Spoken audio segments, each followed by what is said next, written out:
Pessoal, no vídeo anterior a gente falou sobre os perfis comportamentais e a gente usou a denominação usada pela metodologia DISC. Então a gente tinha o perfil dominante, o perfil influente, o estável e o conforme ou analítico. Então dá uma olhada nesse vídeo, se você ainda não viu, dá uma olhada nele, eu deixei o link aqui na descrição desse vídeo, que é bastante interessante. Nesse vídeo agora, a gente vai falar sobre a liderança situacional. E esse é aquele caso em que o líder ele precisa se adequar a cada situação quando a gente está falando do relacionamento com os seus subordinados. Então, aqui sai aquela pergunta, quem sou eu e como eu lidero? E entra a questão, quem são os meus liderados e o que eles precisam para obter sucesso? Então, o líder, quando ele se vê naquela necessidade de se adaptar a cada situação, ele assume 4 posturas diferentes. A primeira postura é a postura de direção.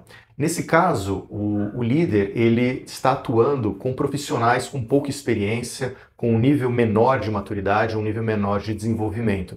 E esse líder, ele fala para esse seu liderado o que deve ser feito e como deve ser feito. E ele acompanha todas as etapas de execução de uma determinada tarefa.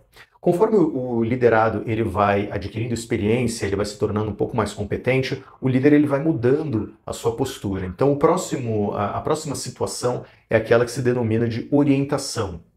Então, nesse caso, o líder ele dá as diretrizes gerais daquilo que precisa ser feito, ele também mantém um acompanhamento bastante presente na execução das atividades, mas é um estágio em que o seu liderado ele já vai adquirindo um pouquinho mais de experiência.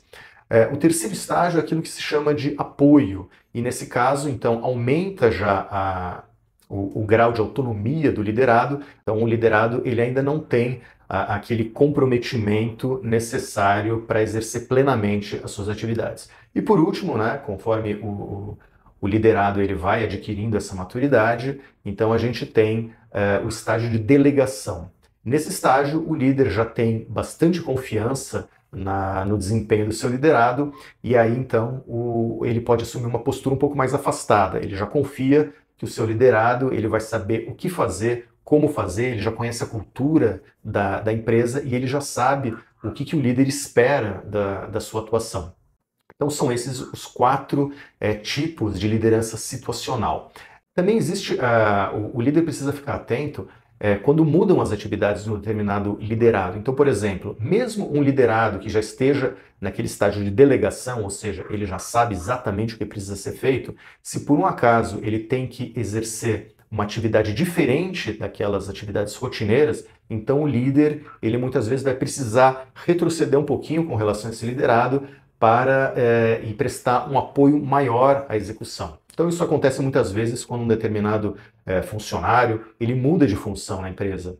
Então ele está numa área administrativa, por exemplo, e ele passa a exercer aí uma função um pouco mais comercial, em que ele vai ter relacionamento com o cliente, ele vai ter que desenvolver propostas comerciais, tanto lidar com cronogramas, com política de preço da empresa, e às vezes ele não está preparado ainda por ser uma atividade nova. Então o líder vai precisar ficar um pouco mais presente aí durante essa fase. Com relação à liderança situacional, então são essas 4 situações que precisam ser bem desenvolvidas pelo líder. Então a direção, a orientação, o apoio e a delegação. E a gente também tem aquilo que se chama de liderança contingencial, ou seja, o líder ele precisa estar atento pelo momento pelo qual a organização está passando. Então, muitas vezes, se a organização está passando por um momento um pouco mais turbulento, alguma crise, ele precisa, em muitas ocasiões, exercer uma liderança um pouco mais próxima dos seus liderados. Então, mesmo naqueles liderados que já estão naquela posição de delegação ou que precisam de menos apoio, mesmo assim, em algumas situações específicas, o líder ele precisa estar atento e precisa atuar eventualmente de uma forma mais próxima. Então, nesse vídeo a gente falou sobre a liderança situacional, como o líder precisa reconhecer aí o grau de desenvolvimento dos seus liderados e fazer uma liderança de acordo com as necessidades. E também, por último, a gente falou da liderança contingencial, que é aquela em que o líder precisa reconhecer o momento pelo qual a organização está passando e adequar o seu estilo de liderança com a situação pela qual a empresa está passando. Eu espero que vocês tenham gostado do vídeo. Como eu falei, eu vou deixar o link do vídeo anterior aqui, que é muito útil também para a gente entender a liderança situacional. Também tem os outros vídeos dessa série, como eu falei, essa é uma série aí que vai ter vários temas ligados à liderança. Eu espero que vocês tenham gostado e a gente se vê no próximo vídeo. Um grande abraço.